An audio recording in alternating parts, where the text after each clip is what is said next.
Good morning. இந்த திருவிழையானது நன்றிகளாக AJ Varghese, கெனித் மற்றும் Andrews Raj அவர்கள் நன்றிதலாக திருவிழை ஒப்புக்கொள்கின்றார்கள். கெனித், ஆண்ட்ரூ ராஜ் இருக்காங்களா? Happy birthday. மற்றும் மரிந்த Lucas Joel Cristino, Catherine Anthony Swamy Wilson, Alan Angel Anthony Raj ஆன்மாவுக்காக இந்த திருவிழை ஒப்புக்கொள்கின்றது. தந்தை மகன் தூய ஆவியாரின் பெயராலே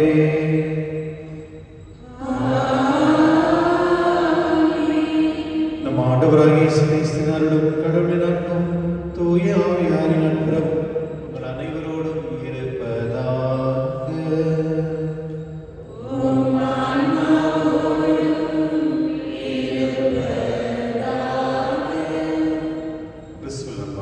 இன்று திருச்சபையானது புனித மார்த்தா, மரியா, லாசரஸ் அவருடைய திருவிழாவை கொண்டாடுகின்றது. இவர் மூவரும் அக்கா, தங்கச்சி, தம்பி. இவர் 3 பேருமே ஆண்டவர் இயேசுக்கு ரொம்ப நெருக்கமான ஒரு குடும்பத்தில் ஒருவராக ரொம்ப ஃப்ரெண்ட்லியாக இருந்தாங்க. அவங்களுடைய வாழ்க்கையில் பார்க்கும் பொழுது நிறைய விஷயங்கள் நம்ம பேசலாம். அதாவது ஆண்டவர் இயேசு செய்த மிராக்கிள்லேயே ஒரு பெரிய மிராக்கிள் லாசரஸ் டெத். அவர் இறந்த பிறகு அவரை உயிர்த்தெழுத்துறார். இது இன்னைக்கு வரையுமே உலகத்தில் ஒரு சரித்திரமாக அப்படியே நிற்கிது. ஆண்டவர் இயேசு நிறைய மிராக்கிள்லாம் பண்ணியிருக்காரு. ஆனால் இஸ்ரேல் மக்களில் ஒரு மரித்தவரை உயிர்த்தெழுத்து வைத்தது ஆண்டவர் இயேசு பார்த்து மக்கள் அது பெரிய ஆச்சரியப்பட்டாங்க. இது வெறும் பைபிளில் மட்டும் இல்லை, அந்த இஸ்ரேல் மக்களுடைய ஹிஸ்டரியில் கூட இது எழுதியிருக்கு. ஆண்டவர் இயேசு அந்த குடும்பத்தில் எவ்வளோ க்ளோஸாக இருந்தார் அப்படின்றது இந்த திருவிழா நாம் பார்க்கலாம். கிறிஸ்துவ நண்பர்களே, நம்ம எப்பொழுதுமே நம்முடைய வாழ்க்கையில் நம்முடைய குடும்பத்தில் ஆண்டவர் இயேசுக்கு நம்ம நெருக்கமாக இருந்தாங்க. ஆண்டவர் எத்தனை மகிமையான ஆசீர்வாதம் நமக்கு தருகிறார் அப்படின்றது நம்ம நம்பலாம். ஆகியனால என்னுடைய திருவிழியில் ஆண்டவர்கள் ஜெபிப்போம். ஆண்டவர் என்னுடைய குடும்பத்தில் நீர் எப்பொழுதுமே இருந்து எங்கள் குடும்பத்தை வழிநடத்தும்படி மன்றாடுகிறோம் என்று மன்றாற்றில் கேட்டு நம் பாவனையிலிருந்து மன்னிப்பு கேட்டு திருவிழில் பங்கு கொள்வோம். எல்லா வல்ல இறைவனுக்கும்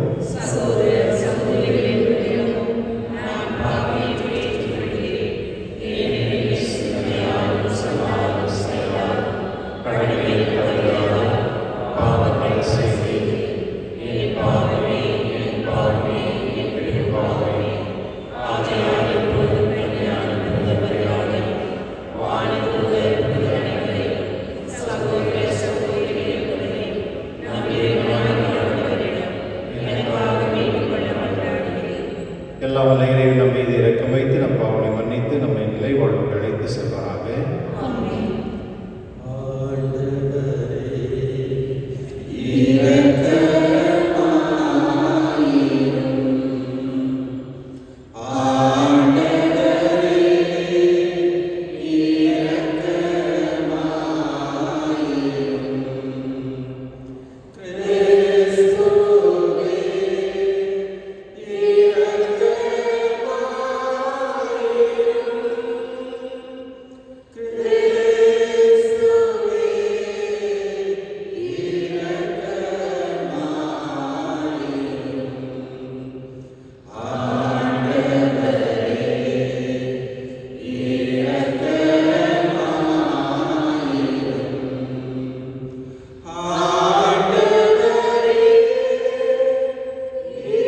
உம்மை எதிர்நோக்கி இருப்போரை பாதுகாப்பான இறைவா, உம்மால் அன்றி ஆற்றலும் வாய்ந்ததும் புரிதமாதும் எதுவும் எங்கள் மீது உமது இரக்கத்தை மேன்மேலும் பொழிவதால் உம்மை எங்கள் தலைவராக வழிகாட்டியாகவும் ஏற்றுக்கொண்டு நிலையானவற்றை நாங்கள் இப்போதே பற்றிக்கொள்ள நிலையற்ற என்னுடைய நன்மைகளை பயன்படுத்த செய்வீராக. உம்முடைய தூய ஆவியாரின் ஒன்றை பிள்ளை இறைவனாய் என்று வாழ்ந்து ஆட்சி செய்கிற எங்கள் ஆண்டவரும் உம் திருமகனாக இயேசு கிறிஸ்து வழியாக உம்மை மன்றாடுகின்றோம்.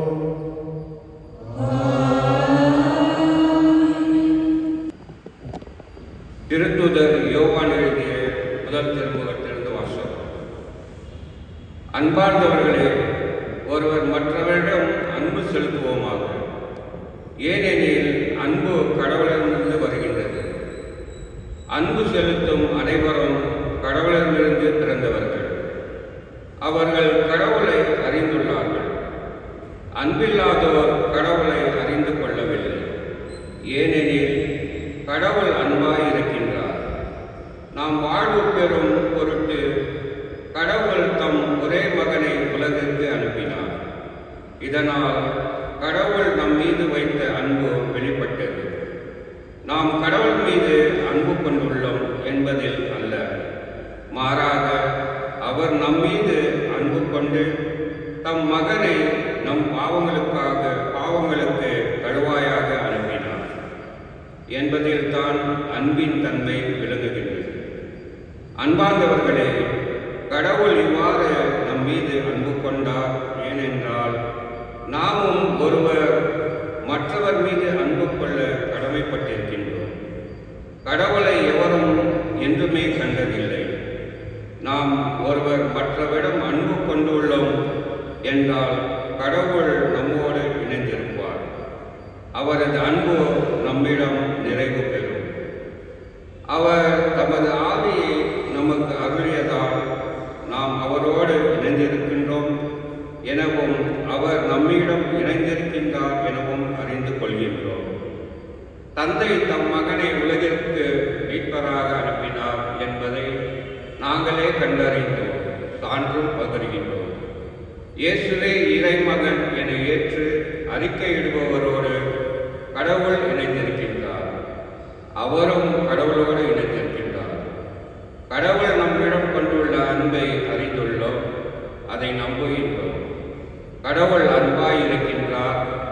அன்பில் நிலைத்திருக்கின்றவர் கடவுளோடு இணைந்திருக்கின்றார். கடவுளும் அவரோடு இணைந்திருக்கின்றார். ஆண்டவரின் அருள்வாக்கு. பதிலுரைப்பாடல் பல்லவி. ஆண்டவர் எத்துணை இனியவர் என்று சுவைத்து பாருங்கள்.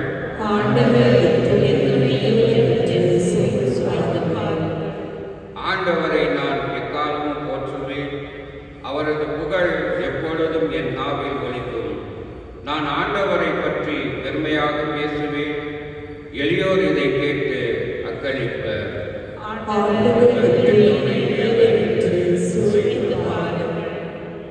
என்னுடன் ஆண்டவரை பெருமைப்படுத்துங்கள். அவரது பெயரை ஒருமிக்க மேன்மைப்படுத்துவோம்.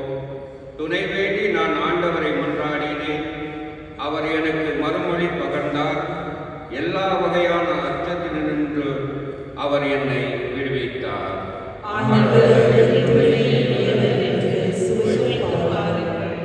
அவரை நோக்கி பார்ப்போர் மகிழ்ச்சியால் மெலிந்தனர். அவர்கள் முகம் அவமானத்திற்கு உள்ளாகவில்லை. இந்த ஏழை கூறி அழைத்தான். ஆண்டவர் அவனுக்கு செவி சாய்த்தார். அவர் எல்லா நெருக்கடியினின்றும் அவனை விடுவித்து காத்தார்.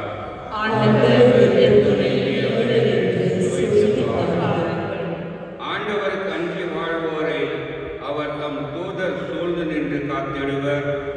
ஆண்டவர் எத்துணை இனியவர் என்று சுவைத்து பாருங்கள். அவரிடம் அடைக்கலம் புகுவோர் பேறு பெற்றோர்.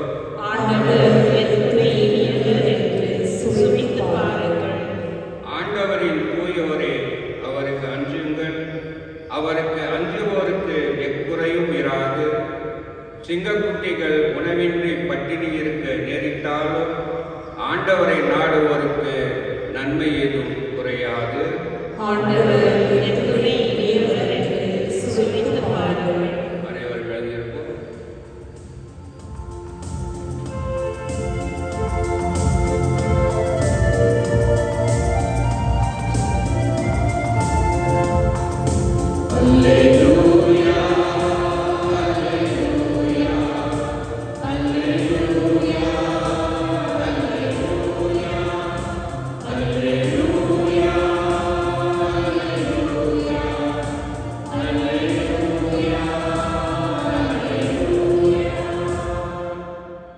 உலகின் ஒளி நானே,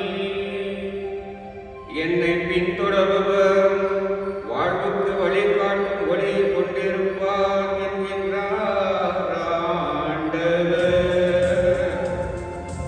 அல்லேலூயா, அல்லேலூயா. உம்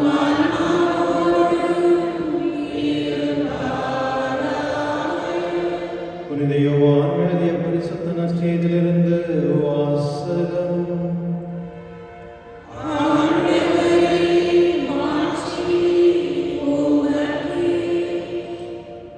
அக்காலத்தில் சகோதரர்கள் இருந்ததால் மார்த்தா மரியா இவர்களுக்கு ஆறுதல் சொல்ல பலர் அங்கே வந்திருந்தனர். இயேசு வந்து கொண்டிருக்கிறார் என்று கேள்விப்பட்டதும் மார்த்தா அவரை எதிர்கொண்டு சென்றார். மரியா வீட்டில் இருந்து விட்டார். மார்த்தா இயேசுவை நோக்கி, ஆண்டவரே, நீர் இங்கே இருந்திருந்தால் என் சகோதரன் இருந்திருக்க மாட்டான். இப்போது கூட நீர் கடவுளிடம் கேட்பதை எல்லாம் அவர் உமக்கு கொடுப்பார் என்பது எனக்கு தெரியும் என்றார். இயேசு அவரிடம், உன் சகோதரன் உயிர்த்தெழுவான் என்றார். மார்த்தா அவரிடம், இறுதி நாள் உயிர்த்தெழுவது போல் அவனும் உயிர்த்தெழுவான் என்பது எனக்கு தெரியும் என்றார். இயேசு அவரிடம், உயிர்த்தெழுதலும் வாழ்வும் நானே. என்னிடம் நம்பிக்கை கொள்பவர் இருப்பனும் வாழ்வார். உயிரோடு இருக்கும்போது என்னிடம் நம்பிக்கை கொள்ளும் எவரும் என்றுமே சாக மாட்டார். இதை நீ நம்புகிறாயா என்று கேட்டார். மார்த்தா அவரிடம், ஆம் ஆண்டவரே, நீரே மெஸ்ஸியா, நீரே இறைமகன், நீரே உலகிற்கு வரவேற்கிறவர் என்று நம்புகிறேன் என்றார். ஆண்டவரின் நற்செய்தி.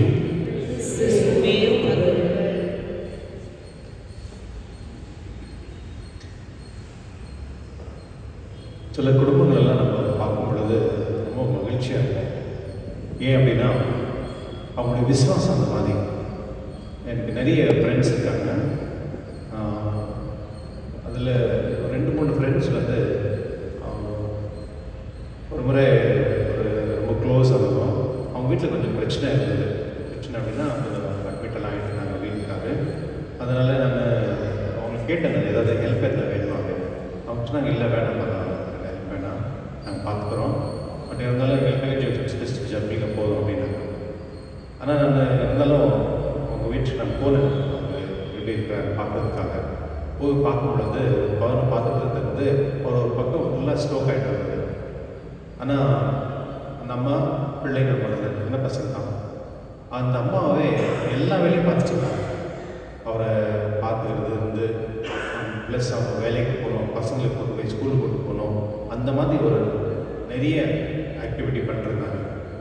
ஆனால் அவங்களுக்கு ஒரு நம்பிக்கை, எப்படி இருந்தாலும் கண்டிப்பாக என் கணவர் சரியாயிடுவார் அப்படின்றது அவங்களுக்கு ஒரு நம்பிக்கை இருந்தது. அதே போல் தான் அவங்க தினந்தோறும் வந்து அவங்களால எவ்வளோ முடியுமோ அவ்வளோ வந்து அந்த அவங்க சேவை செஞ்சுருந்தாங்க.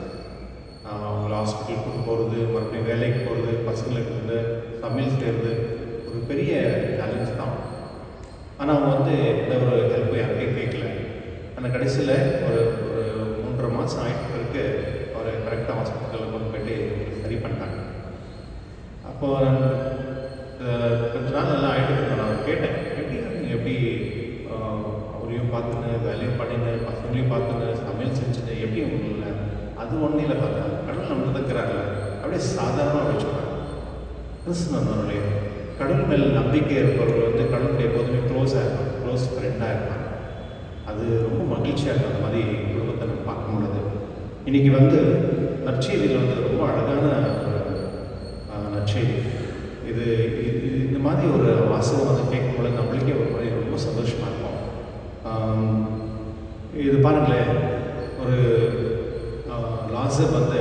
தம்பியா நம்மளுக்கு தெரியாது, பிரதர் தான் இருக்கு, அவ்வளோதான். ஆனால் அவர் வந்து இறந்து 4 நாள் ஆகிட்டு. ஆண்டவர் இயேசு வந்து அந்த வீட்டுக்கு, அந்த ஊருக்கு போகும்பொழுதெல்லாம் அவங்க வீட்டில் தான் போய் தங்குவார், அவங்க வீட்டில் தான் இருப்பாங்க. 2 நாட்களுக்கு முன்னே கூட நம்ம அந்த வாசகம் படித்தோம். மார்த்தா வந்து போய் கம்ப்ளைண்ட் பண்ணுறாங்கல்ல, அவர் மரியா வந்து அவங்க கூட உட்காந்துக்கிறாங்க, நான் தமிழ் நான் ஒன்றி தான் பண்ணிக்கிறேன் அப்படியெல்லாம் சொல்கிறாங்க. ஸோ இன்னைக்கு வந்து ஆண்டவர் இயேசு வந்து ஊருக்கு வராரு அப்படின்னு தெரிஞ்சு ஓடுறாங்க. ஓடி போயிட்டு சொல்கிறாங்க, ஆண்டவரே நீர் இங்கே இருந்திருந்தால் என் சகோதரன் இருந்திருக்க மாட்டான். இப்போது கூட நீர் கடவுளிடம் கேட்பதை எல்லாம் அவர் உங்களுக்கு கொடுப்பார் என்பது எனக்கு தெரியும் அப்படின்றார். ஏன்னா விசுவாசம் பாருங்கள், இந்த மாதிரி ஒரு விசுவாசம் வந்து அது ஒரு ஃப்ரெண்ட்ஷிப்பில் நம்ம தான் புரியும், அந்த ஆழமான ஒரு நம்பிக்கை. ஆனால் அதுக்கு இயேசு பிரபு சொல்றார், உன் சகோதரன் உயிர்த்தெழுவான் என்றார். ஒன்றும் கவலைப்படாத, அவர் எடுத்துக்குவார் அப்படின்ற முதல்ல அவர் சொல்கிறார். ஆனால் அந்த அம்மாவுடைய புரிதல் வந்து உயிர்த்தெழுதும், ஆமாம் அந்த உயிர்த்தெழுவார் தெரியும், கடைசியில் வந்து எல்லாருமே உயிர்த்தெழும் பொழுது அவரு உயிர்த்தெழுவார் தெரியும் அப்படின்னு சொல்கிறார். ஆனால் ஆண்டவர் சொல்கிறார், உயிர்த்தெழுதலும் வாழ்வும் நானே, என்னிடம் நம்பிக்கை கொள்பவர் இருப்பவரும் வாழ்வார் அப்படின்னு சொல்கிறார். இந்த ஒரு வார்த்தை தான் வந்து நம்ம பெரும்பாலும் நம்ம யாருன்னா இறந்துட்டு இருந்தாங்க பூசலை வந்து இந்த வாசகங்கள் நிறைய பேர் படிக்கிறாங்க. அதாவது நம்முடைய கிறிஸ்து வாழ்க்கையில் வந்து மரணம் நிச்சயம்தான், ஆனால் அந்த மரணத்துக்கு ஒரு உயிர்ப்பு இருப்பதுன்றது வந்து தெளிவாக என்னுடைய நிச்சயத்தில் கடவுள் சொல்கிறாங்க. கிறிஸ்துவனோட எதுக்காக நம்ம நல்லவர்களாக இந்த உலகத்தில் வாழணும்? எதுக்கு வாழணும்?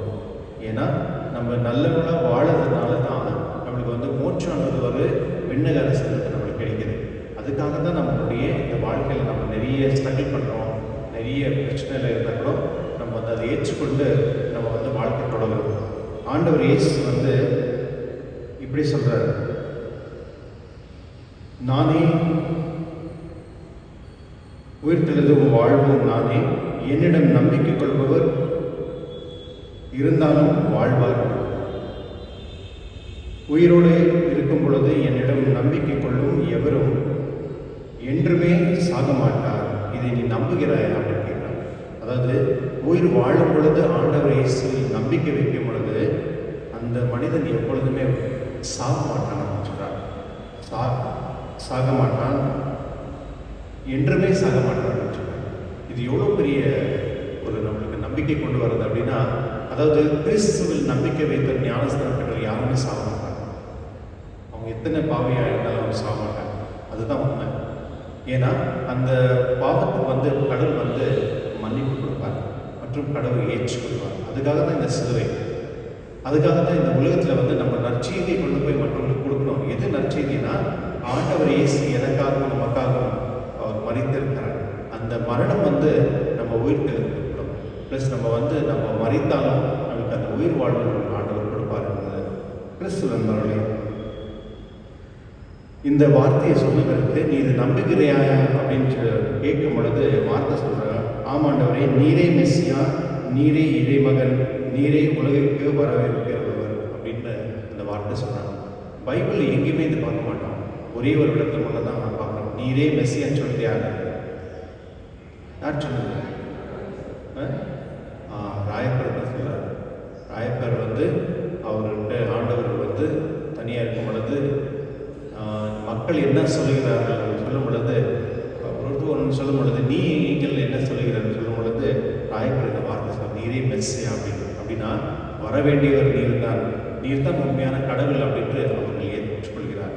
இது சாதாரணமான ஒரு அம்மா, எப்போதுமே ஓடியாந்துன்னு தமிழ் செஞ்சிருந்த ஒரு அம்மா, எப்போதுமே கிச்சனில் இருந்த அம்மா, கடவுள்கிட்ட உட்காந்து கூட இருக்கலாம். மரியா தான் உட்கார்றாங்க பக்கத்தில், எப்போதுமே கடவுளுடைய வார்த்தை கேட்கலாம். இந்த அம்மா கிச்சனில் வேலை செய்கிறவங்க வந்து எவ்வளோ தெளிவாக, அவங்களுடைய எவ்வளோ ஆழமான விசுவாசத்தில் அவங்க வந்து சொல்கிறாங்க, நீரே மெஸ்ஸியா, இறைமகன் நீரே அப்படின்னு சொல்கிறாங்க. கிறிஸ்துவர்களே, அதாயிட்டு நம்ம பார்க்குறோம். ஆண்டவர் இயேசு வந்து அந்த கல்லை எடுத்து லாசரை வெளியே வாங்க சொல்லும் பொழுது அவர் வெளியே வரார். இது வந்து வெறும் பைபிளில் மட்டும் எழுதலை. இந்த ஒரு மிராக்கிள் வந்து அந்த ஊர், அந்த பட்டணம் உலகத்தில் அங்கே இருக்க எல்லா இஸ்ரேல் மக்களுக்கும் அது தெரிய வருது. ஒருத்தர் வந்து இறந்துட்டு இருக்கிறாரு, எப்படி வந்து உயிர்த்தெழ முடியும்? அதுக்காகத்தான் ஜனங்கள் வந்து ஆண்டவர் இயேசு வந்து அரசனாகணும் அப்படின்னு போகிறாங்க. எல்லாம் வந்து லாசர் இறந்துருக்கிறாரு, அவருக்கு ஆறுதல் சொன்ன வந்து வராங்க. ஆனால் யாரும் எதிர்பார்க்கல ஆண்டவர் இயேசு வந்து அங்கே வந்து உயிர்த்தெழுந்து கொடுத்து அந்த மறித்த ஒரு மனிதனை வந்து மீண்டும் உயிர்த்தெழுந்துவார். கிறிஸ்துவனுடைய இதுதான் நம்முடைய வாழ்க்கையில் நடக்குது. இப்போ நிறைய இடத்துல நம்ம நினைப்போம், யாருன்னா ரொம்ப க்ளோஸ் ஹஸ்பண்ட் ஒய்ஃபு பசங்க யாருன்னா இறந்துட்டு இருந்தாங்கன்னா அந்த சமயத்தில் கடவுளை நீர் அவங்களை உயிர்த்தெழு கொடுக்கூடாது அப்படின்னு நம்ம நிறைய பேர் யோசித்திருப்போம். கடவுளை நீர் இங்கே இருந்திருந்தாங்க. ஆனால் அந்த மாதிரி விசுவாசம் நம்மகிட்ட இருக்கான்னு நமக்கு தெரியாது. ஆனால் ஒன்று மட்டும் நிச்சயம், மரித்த பிறகு எல்லா கிறிஸ்தவர்களுக்கு வந்து அந்த நித்திய வாழ்வு உண்டு. அந்த நித்திய வாழ்வு இருக்கிறது வந்து உண்டுங்கிறது நம்முடைய விசுவாசத்தை நம்ம புரிஞ்சுக்கணும். அது யாரும் எக்ஸ்பெரிமெண்ட் பண்ண முடியாது. யாரும் வந்து இறந்தவங்க வந்து யாரும் நம்மளுக்கு வந்து சொல்ல நான் மோட்சத்தை கரையில் வேற என்ன கரை அப்படின்னு சொல்லலை. ஆனால் நம்முடைய விசுவாசம் நமக்கு தெரியும். அதுதான் நம்மளுக்கு வந்து கடவுள் கொடுத்துருக்க ஒரு செக். நீ வந்து உண்மையிலே நீ என்னை நம்பினால் உனக்கு இந்த உயிர்த்தெழுந்து அதாவது நித்திய வாழ்வு கிடைக்கும் என்பது அந்த விசுவாசத்து மூலம் தான் நம்ம புரிஞ்சுக்க முடியும். கிறிஸ்துவ நண்பர்களே, என்னுடைய நற்செய்தியில் வந்து ஆண்டவர் நமக்கு ரொம்ப தெளிவாக நம்ம சொல்கிறார் நம்முடைய விசுவாசம் எப்படிப்பட்ட விசுவாசமாக இருக்க வேண்டும். அதனால நம்ம எப்பொழுதுமே கடவுளுக்குள்ளே அவரும் நானும் அந்த க்ளோஸ்னஸ் அந்த ஃப்ரெண்ட்ஷிப்போடு நம்ம இருக்கிறதுக்கு நம்ம முயற்சி செய்யணும். என்கிட்ட இப்போ ஃப்ரெண்ட்ஷிப்னா என்ன, நம்மளுக்கு இருக்க ப்ராப்ளம் எல்லாம் நம்ம எல்லாத்தையும் ஷேர் பண்ணணும். எல்லாத்தையும் எல்லாம் யார் ரொம்ப க்ளோஸாக இருக்கிறவங்க ஷேர் பண்ணணும். அதுபோல தான் கடவுள்கிட்ட வந்து நம்ம ரொம்ப ஐக்கியமாக இருக்கணும். நம்முடைய லைஃப்பில் ப்ரையாரிட்டினா முதல் மெத்தனை ப்ரையாரிட்டிக்கு நம்மளோட ப்ரையாரிட்டின்னு சொல்லுவாங்க முக்கியத்துவம். நம்முடைய வாழ்க்கையில் வந்து கடவுளுக்கு வந்து நம்ம முக்கியத்துவம் கொடுக்கணும். ஃபஸ்ட் எப்போதுமே கடவுள் தான். சில பேர் வந்து சமையல் செஞ்சால் கூட ஃபஸ்ட்டு அவங்க சாப்பிட மாட்டாங்க, ஃபஸ்ட்டு யாருன்னா கொடுத்துட்டு தான் சாப்பிடுவாங்க. சில பேருக்கு அந்த ஹேபிட்டில் இருக்குது. கிறிஸ்துவனுடைய நம்முடைய வாழ்க்கையில் ஆண்டவர் இயேசு எப்போ நம்மள்கிட்ட வந்து ப்ரையாரிட்டியாக முக்கியத்துவமாக இருக்கிறாரோ அந்த சமயத்தில் தான் கடவுள் வந்து நம்மளுக்கு கூட நெருங்கி இருப்பார். இது வந்து நம்ம குடும்பத்தில் எல்லாருக்கும் நம்ம சொல்லிக் கொடுக்கணும். ஃபஸ்ட்டு எல்லாத்துக்குமே கடவுள் நன்றி சொல்லணும் அப்படின்னு. எனக்கு தெரிஞ்ச ஒரு அம்மா, நீங்கள் ஆக்சிடெண்ட்டாக இருக்கும் பொழுது அந்த அம்மா வேலைக்கு போயிட்டு சம்பளம் வாங்கிட்டு ஃபஸ்ட்டு வந்து இந்த புது நோட்டு பேங்க்கில் போய்ட்டு எக்ஸ்சேஞ்ச் பண்ணி அந்த இதுக்கு சப்ஸ்கிரிப்ஷன் பே பண்ணுவாங்க. 10% பே பண்ணுவாங்க. இந்த பேரண்ட்ஸ்க்கு ஒரே ஒருத்தர் தான் 10% வந்து சப்ஸ்கிரிப்ஷன் பே பண்ணுறது. இப்போ நான் சொல்லியிருக்கிறது 12 வருஷத்துக்கு முன்னே. பாருங்களேன், அவங்களுக்கு என்ன நான் கேட்டேன், எதுக்கு இந்த 10% நம்ம பேரண்ட்ஸை கேட்குறதுல இது நீங்கள் வேறு என்ன யூஸ் பண்ணிக்கலாம். அவங்க சொல்லுவாங்க, இல்லை ஃபாதர், கடவுள் வந்து அந்த உழைப்புக்கு வந்து எனக்கு அந்த உழைப்பு கொடுத்து எனக்கு அந்த அறிவு கொடுத்து எனக்கு ஹெல்த் கொடுத்துருக்காங்க. அதுக்கு நான் நன்றி இடத்துல வந்து நான் அது கழுத்து நான் மறுபடியும் நான் நன்றி இடத்துல தான் இதை நான் செய்கிறேன் அப்படின்னு. அதாவது அவங்களுடைய எண்ணம் என்னென்னா, கடவுள் எதை எனக்கு கொடுத்தாலும் அதில் வந்து நான் வந்து அந்த ப்ரையாரிட்டி வந்து நான் கடவுளுக்கு தான் நான் செய்யணும்.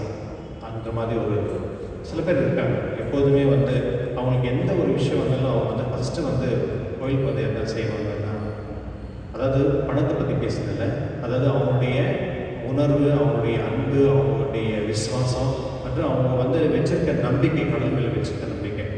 அதே போல தான் சில பேருடைய வாழ்க்கையில் நம்ம பார்க்கும் பொழுது கடவுள் வந்து நிறைய ப்ளஸ் பண்ணுறாங்க. சில பேர் அதாவது அவங்க வந்து எவ்வளோ வந்து நியாயமாக அதாவது கடவுள் கொடுத்த ஒரு ஆசீர்வாதத்தை வந்து அவங்க பகிர்ந்து கொள்கிறாங்களே, அவங்களாம் வந்து கொஞ்சம் உண்மையிலேயே ரொம்ப பீஸ்ஃபுல்லாக ஜாய்ஃபுல்லாக சந்தோஷமாக இருக்கிறத பார்த்துருக்கேன். கிறிஸ்து நண்பர்களே, இதோ ஆண்டவர் இயேசு மார்த்தா, மேரி, லாசரஸ் வீட்டுக்கு ரெகுலராக போயிட்டு இருந்தாரோ அதுபோல் என்னுடைய வீட்லேயும் கடவுள் வரணும், இருக்கணும் அப்படின்ட்டு நம்ம ஆசைப்படணும். அந்த கடவுளுக்கு நம்ம அப்படி தான் ஜெபிக்கணும். இறைவா, என்னுடைய குடும்பத்தில் நீ இரு, என்னுடைய குடும்பத்தில் நீ வந்து என் கூடவே இரு அப்படின்னு சொல்லுறது தினதோறும் வாழ்க்கையில் பிரேயரில் நம்ம ஜெபிக்கும் பொழுது கண்டிப்பாக கடவுள் நமக்கு அந்த ஆசீர்வாதம் கொடுப்பார். அதனால் இந்த திருப்பலியில் நாம் மன்றாடுவோம். எப்பொழுதுமே நாம் கடவுளுடைய குடும்பத்தில் ஒருவராக கடவுள் நம்முடைய குடும்பத்தில் ஒருவராக எப்பொழுதும் இருக்கும்படி கடவுள் ஆசீர்வாதம் கொடுக்கும்படி திருப்பலியில் மன்றாடுவோம்.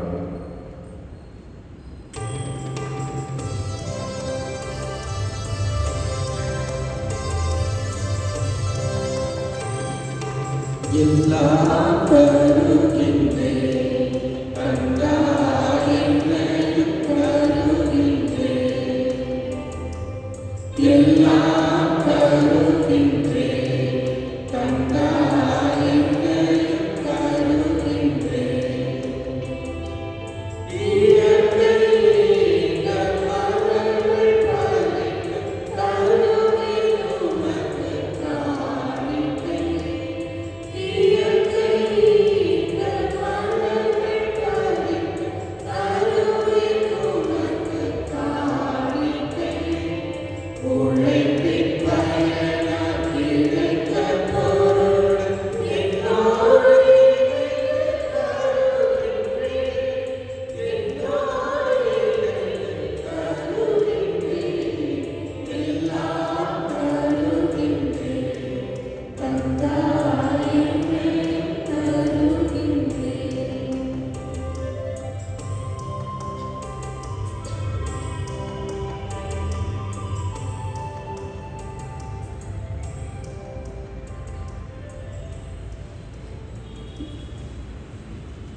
சகோதர சகோதரி நாம் அனைவரும் குடும்ப திருவள்ளி எல்லாம் தந்தையாக எனக்கு ஏற்றதாகபடி செய்வீர்கள்.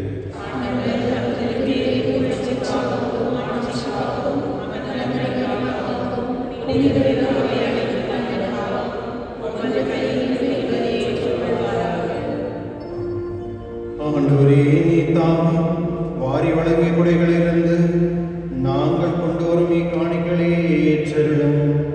அதனால் உமது அருளின் ஆற்றலால் செயல்படும் இப்புனிதமிக்க மறை நிகழ்வுகள் இவ்வுலகில் எங்கள் வாழ்வை புனிதப்படுத்தி நிலையாக பெரும்பதற்கு இட்டு செல்வமாக எங்கள் ஆண்டவராக கிறிஸ்து வழியாக உம்மை மன்றாடுகின்றோம்.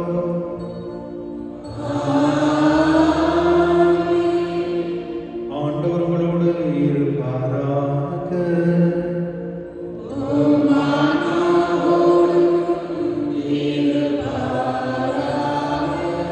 இதயங்களை ஆண்டவரிடம் எழுப்புங்கள்.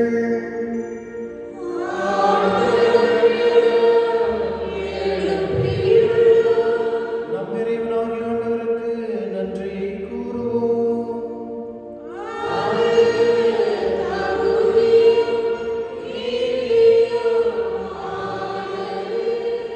ஆண்டவரே, பரிசுத்த இல்லாமல் தீரைவாய் எங்கள் ஆண்டவராகிய இயேசு கிறிஸ்து வழியாக எந்நாளும் இவ்விடத்தில் நாம் உமக்கு நன்றி செலுத்துவதனை மெய்யாகவே தகுதியும் நீதியுமாகும் எங்கள் கடமையும் மீட்புக்குரிய செயலுமாகும். கிறிஸ்து மனிதன் பிள்ளைகள் கண்டிருக்கும் கண்ணியமரன் பிறகு திருளுமானார். சிலுவையில் பாடப்பட்டு எங்களை நித்திய சாவிலிருந்து விடுவித்தார். இருந்தோறும் இருந்து உயிர்த்தெழுந்து நித்திய வாழ்வை எங்களுக்கு அளித்தார். ஆகவே தூதராதி தோரணாரி என சொல்லும் ஆட்சிபுரம் மற்றும் மாநகர் சிஞானிகள் அனைவரோடும் சேர்ந்து நாங்கள் உமது மகிமையை புகழ்ந்து பாடி முடிவின்றி சொல்வதாவது: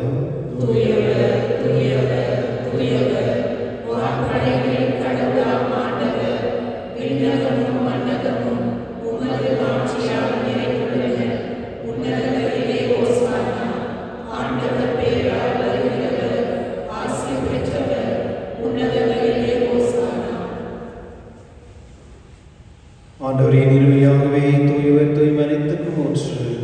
ஆகவே உடைய ஆவியை பொழிந்து காணிகளை தூய்மைப்படுத்த வேண்டுகின்றோம். இவ்வாறு எங்கள் ஆண்டவர் இயேசு கிறிஸ்துவின் உடலும் இரத்தமாகின்றவை மாறுவதாக. அவர் பாடுபட உள்ளம் பிடிந்து நம்மை கையெடுத்த போது அப்பத்தை எடுத்து நன்றி செலுத்தி அதை பிடித்தும் சீடர்களுக்கு கூறியதாவது: அனைவரும் இதிலிருந்து பெற்று உண்ணுங்கள், ஏனெனில் இது உங்களுக்காக கையடிக்கப்படும் என் உடல்.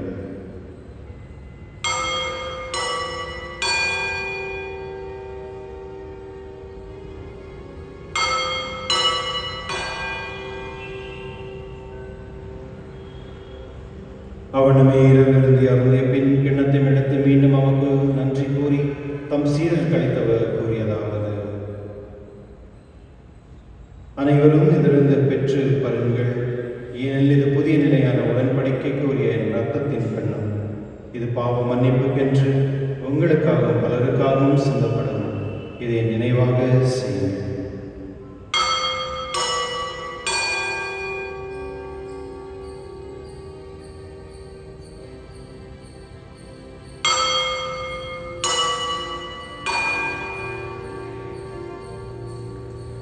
நம்பிக்கை மறைபொருள்.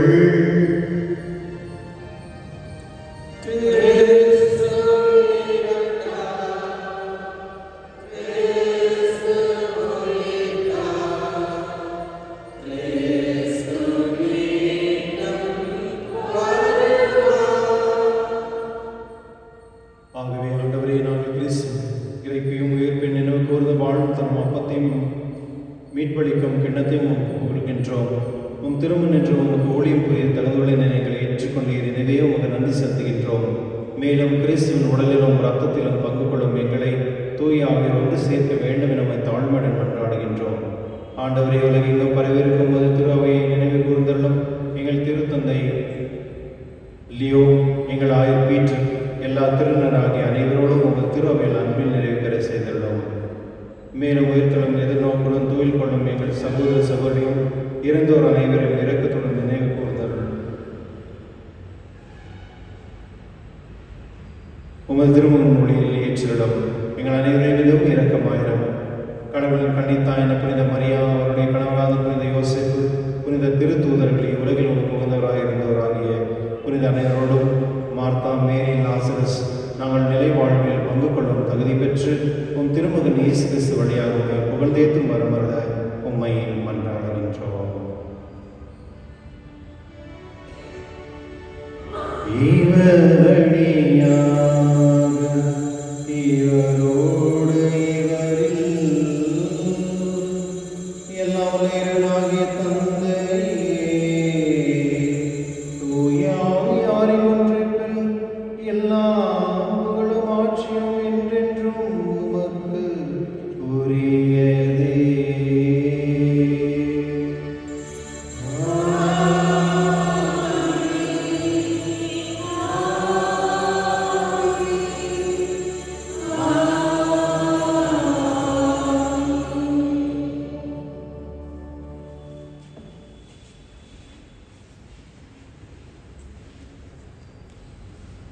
மீட்பரின் கட்டளையால் கற்பிக்கப்பட்டு இதை படிக்கலாய் பயிற்சிக்கு நாம் துணிந்து சொல்லுவோம்.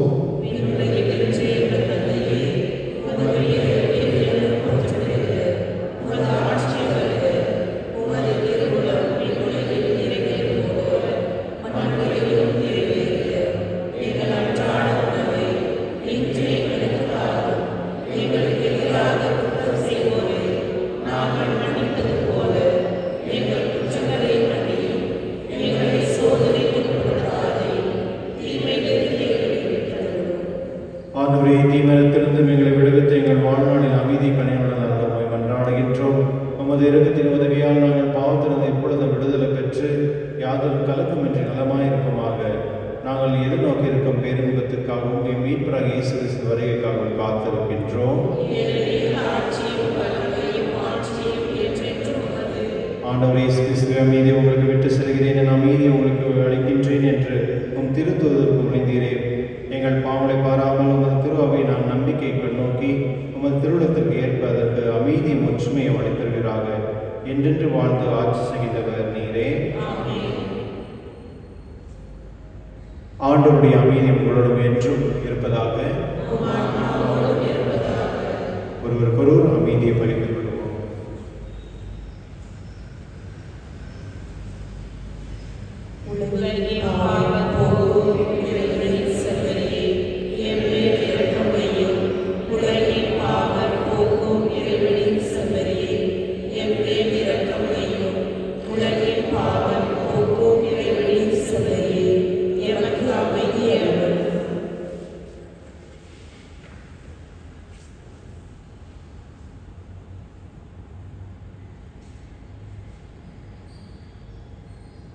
இதோ இறைவனின் செம்மறி, இதோ உலகின் பாவங்களை போக்குபவர், செம்மறின் விருதுக்கு அழைக்க பெற்றோர் பெயர் பெற்றோர்.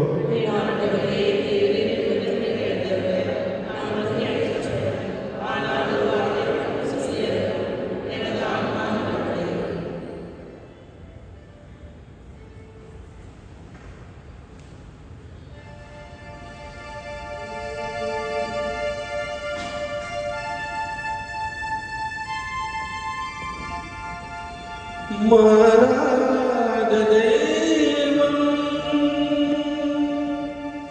நீ மட்டும்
மன்றாடுவோமாக. ஆண்டவரேயும் திருமகனுடைய பாடுகள் நிலையான நினைவாகி இத்திரு உணவை உட்கொண்டு நாங்கள் உம்மை வேண்டுகின்றோம். இவ்வாறு சொல்லக்கூடிய அன்பினால் அவர் எங்களுக்கு அளித்துள்ள இக்கொடை எங்கள் மீட்புக்கு பயன்பட அருள்வீராக. என்றென்று வாழ்ந்து ஆட்சி செய்கின்ற அவர் வழியாக உம்மை மன்றாடுகின்றோம்.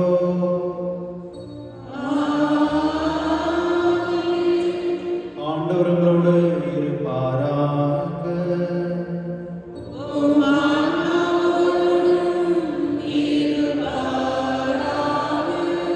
எல்லாம் வல்ல இறைவன் தந்தை மகன் தூய ஆவியார் உங்கள் அனைவரையும் ஆசீர்வதிப்பாராக.